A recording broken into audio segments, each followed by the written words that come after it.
Hello everyone. Today we are going to start our next theory of intelligence, that is the Sternberg-Triakic theory of intelligence, that is given by Sternberg in 1985. Okay. He also disagree with the concept of Sperman, that is a G factor. He also says that for judging anyone's intelligence, it's not enough to judge their general factor or the specific factor is not enough.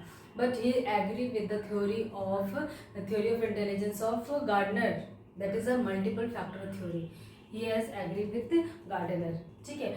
But इन्होंने अपनी theory में क्या किया था, अपने में उन्होंने क्या किया था, थ्री फैक्टर के ऊपर काम किया था. उन्होंने बताया था 3 टाइप्स ऑफ इंटेलिजेंस बताया था, 3 फैक्टर्स के ऊपर बताया था.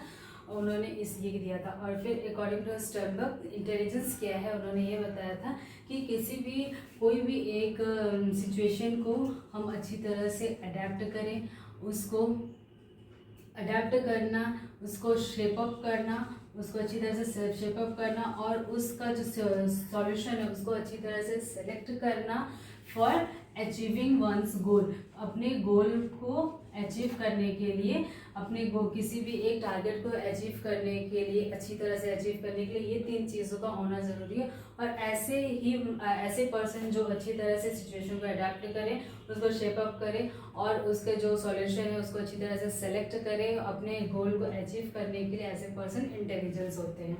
और इन्होंने क्या दिया था, इन्होंने 3 टाइप ऑफ इंटेलिजेंस दिया था. क्या क्या था वो 3 types of intelligence. First is a componential intelligence. Componential या हम उसको एनालिटिकल भी बोल सकते हैं, एनालिटिकल. ये दूसरा है एक्सपेरिमेंटल. एक्सपेरिमेंटल है, एक्सपेरिमेंटल को हम क्रिएटिव भी बोल सकते हैं. ठीक है. और then the next is a contextual. Contextual type of intelligence, इसको हम आपका प्रैक्टिकल भी बोल सकते हैं. ठीक है. Also say practical also.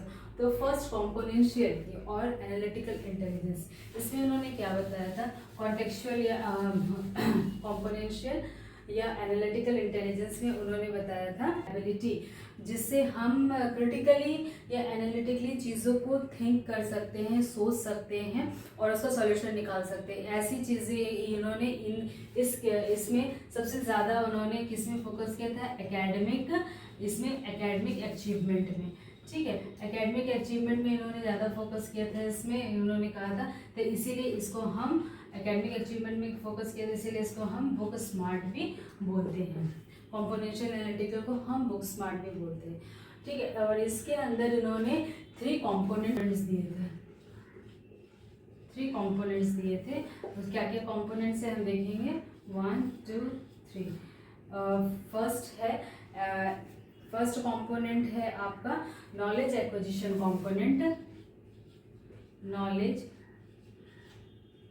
Acquisition, first is a knowledge acquisition component. ठीक है. Second is a Meta component and third is your performance component. ठीक है. अब नॉलेज एक्विजिशन कंपोनेंट में उन्होंने क्या बताया था, किसी भी सिचुएशन को, किसी भी चीज़ को देख करके अच्छी तरह से कोई भी एक सिचुएशन को, कोई भी एक चीज़ को मीनिंगफुल बनाना, कोई भी सिचुएशन को मीनिंगफुल बनाना, फिर उससे जो ओल्ड आपकी जो सिचुएशन है उससे उसको रिलेट करना और उसके बाद जो उससे उसको कंपेयर करके उसको अच्छी तरह से चीज़ों को समझना. ठीक है. इन्होंने क्या बोला है, 3 चीज़ें दी थी. इन्होंने नॉलेज एक्विजिशन में 3 चीज़ें बताई थी. एक है selective component, selective encoding,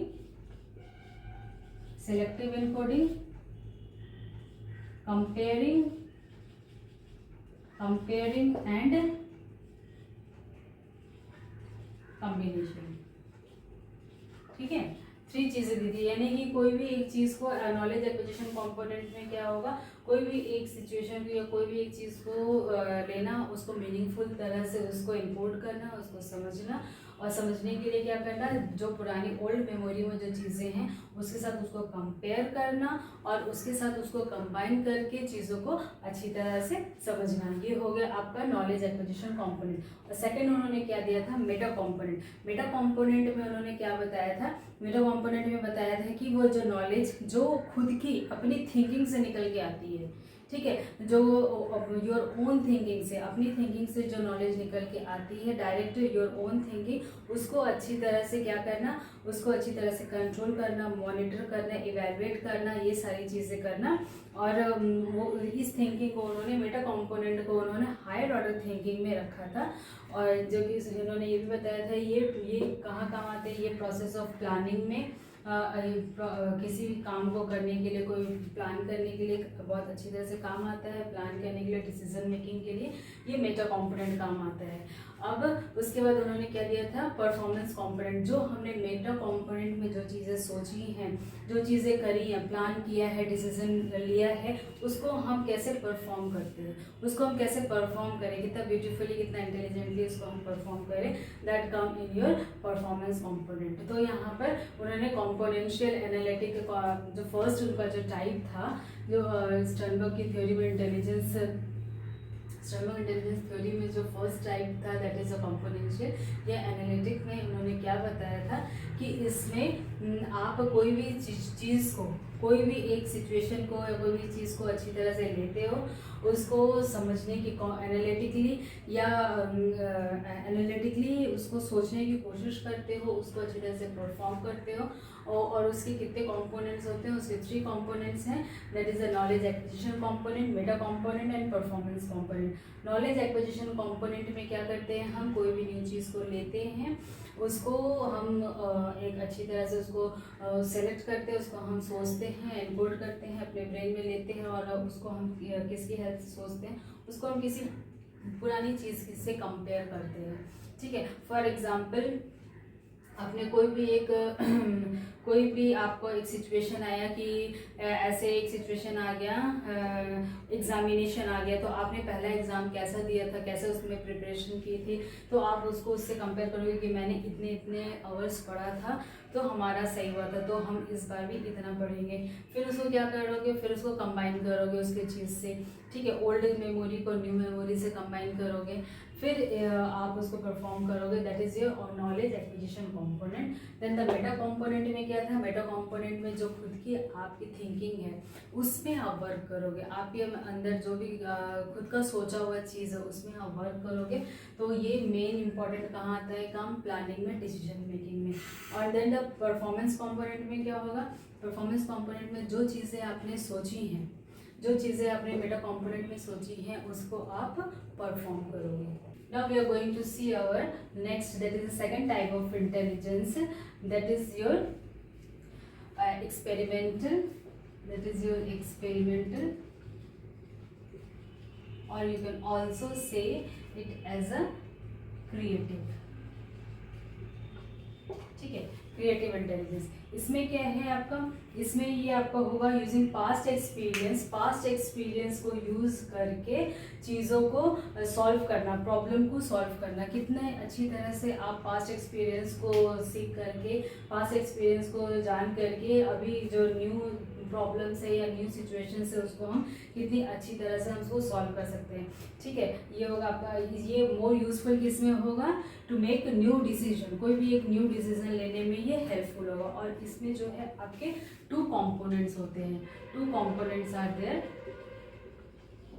2 components होते हैं, कौन कौन से हैं ये 2 components are there in this, that is a automation, automation and novelty.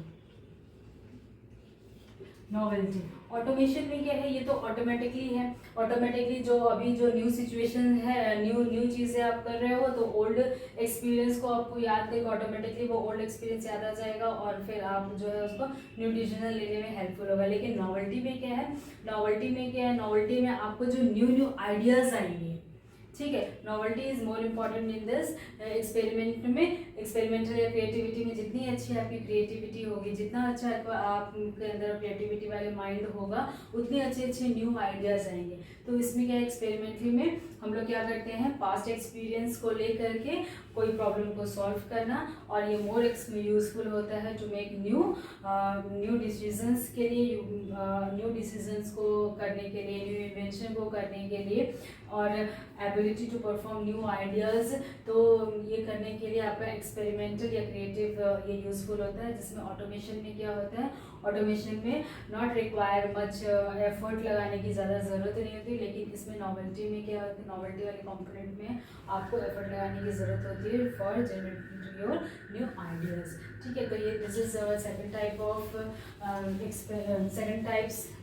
Of Sternberg intelligent. Then your number third type is you can say as a contextual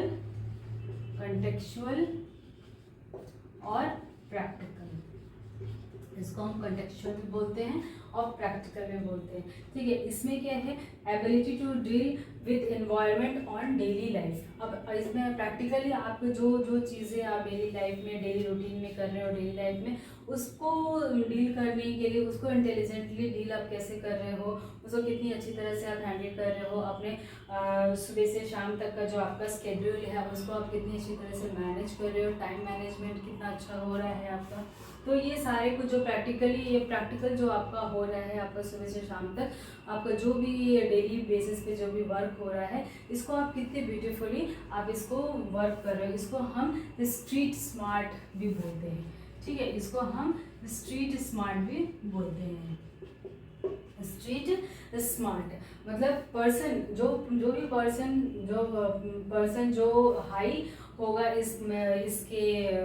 इस type of intelligence में, इस type of high on this aspect, easily adapt any situation, कोई भी situation को वो easily handle कर सकता है। और इसके 3 कंपोनेंट्स हैं, 3 कंपोनेंट्स आर देयर। क्या क्या है, adaptation, shaping and selection. Adaptation, shaping and selection. इसमें क्या है, आपका एडेप्टेशन में changes made according to situation. आप किसी भी सिचुएशन में, आप कोई न्यू सिचुएशन में जा रहे हो, कोई नई एनवायरनमेंट में जा रहे हो, तो उसके अकॉर्डिंगली आप कोई नए माहौल में जा रहे हो, तो उसके अकॉर्डिंगली अपने आप को आप कैसे कितने अच्छी तरह से अडेप्ट कर सकते हो, तो आपको अडेप्ट करना। फिर देन शेपिंग क्या है, शेपिंग में क्या है, जो आपका जो न्यू थॉट्स, किसी के जो थॉट्स है उसको आप उसको एक्वायर कैसे करोगे, उसको अच्छी तरह से अपने अकॉर्डिंगली उसको शेपअप करके कितनी अच्छी तरह से एक्वायर करना। फिर सिलेक्शन में क्या है, जो न्यू आइडियाज़ हैं, ओल्ड आइडियाज़ हैं, या फिर जो आपके लिए बेटर है या फिर जो आपके लिए बेटर नहीं है, उसको आप अच्छी तरह से, जो आपके लिए बेटर है उसको आपको सेलेक्ट करना, उसको अच्छी तरह से लेना। तो दैट कम इन दिस। तो इसीलिए जो कॉन्टेक्चुअल एंड प्रैक्टिकल में है, जो पर्सन मोर इंटेलिजेंट वही होगा जो सिचुएशन को अच्छी तरह से अडेप्ट कर ले, शेप कर ले, सेलेक्ट कर ले अच्छी तरह से, और अपने जो डेली बेसिस लाइफ है, डेली बेसिस रूटीन है, उसको अच्छी तरह से हैंडल कर सकता है फिर वो। ठीक है, तो इसीलिए स्टर्नबर्ग ने हमें यही बताया था अपने 3 टाइप्स में। क्या क्या हम लोगों ने देखा, फर्स्ट हमने देखा आपका कॉम्पोनेंशियल, ठीक है। सेकंड क्या है, experimental, and third is your contextual. तो इन्होंने यही बताया कि कॉम्पोनेंशियल में क्या है, पर्सन इंटेलिजेंट वो है जो एनालिटिकली जो अच्छी तरह से सोच सकता है, चीज़ों को इमेजिन कर सकता है। जैसे हमने एनालिटिकल थिंकिंग में देखा था कि जो इमेजिनेशन पावर जिसकी अच्छी होगी, इमेजिन करके चीज़ों को अच्छी तरह से बोलना, उसके अंदर जो कैपेसिटी होगी, एनकोडिंग कैपेसिटी उसके अंदर जिसके अंदर अच्छी होगी, कंपेयर करने की कैपेसिटी होगी, कंबाइन करके चीज़ों को कंबाइन करके थिंक करने की कैपेसिटी अच्छी होगी, तो वो पर्सन ज़्यादा इंटेलिजेंट होगा। फिर एक्सपेरिमेंटल में क्या बोला था हमने, एक्सपेरिमेंटल में हमने ये बोला था जिसके अंदर में क्रिएटिविटी, जिसके पर्सन के अंदर में क्रिएटिविटी ज़्यादा अच्छी होगी, जो मोर क्रिएटिव पर्सन होगा, उसमें क्या होगा, उसमें किसी भी सिचुएशन को हैंडल करने की अच्छी तरह से सिचुएशन को अच्छी तरह से वो अडेप्ट कर सकता है, न्यू आइडियाज़ जनरेट कर सकता है, चीज़ों को अच्छी तरह से थिंक कर सकता है। और कॉन्टेक्चुअल में क्या है, और जो पर्सन जिस पर्सन के अंदर में अच्छी तरह से सिचुएशन को अडेप्ट करने की, शेप करने की एंड सेलेक्ट करने की कैपेसिटी अच्छी होगी, तो इन तीनों को मिला करके जिसके अंदर में जिसके अंदर में ये तीनों कैपेसिटी होगी, वो वही पर्सन जो है मोर इंटेलिजेंट होगा। तो हमने यहाँ पर यही देखा स्टर्नबर्ग की ट्रैकिंग थ्योरी में कि सिर्फ 2 फैक्टर का होना ज़रूरी नहीं है। यहाँ पर पर्सन को कॉम्पोनेंशियल भी होना है, क्रिएटिव भी होना है, प्रैक्टिकली भी होना है, ताकि वो न्यू आइडियाज़ जनरेट करते रहे और न्यू थॉट्स को जनरेट करे, न्यू और जो सिचुएशन है उसको अच्छी तरह से हैंडल करे। वो किसी भी सिचुएशन को देख के, किसी भी सिचुएशन देख के डरेगा नहीं, डरे ना, घबराए ना, ठीक है, उसको अच्छी तरह से ब्यूटीफुली उसको अच्छी तरह से हैंडल कर सके। तो ऐसी कैपेसिटी जिसके अंदर में होगा, तो ऐसे पर्सन को इन्होंने इंटेलिजेंट बताया था।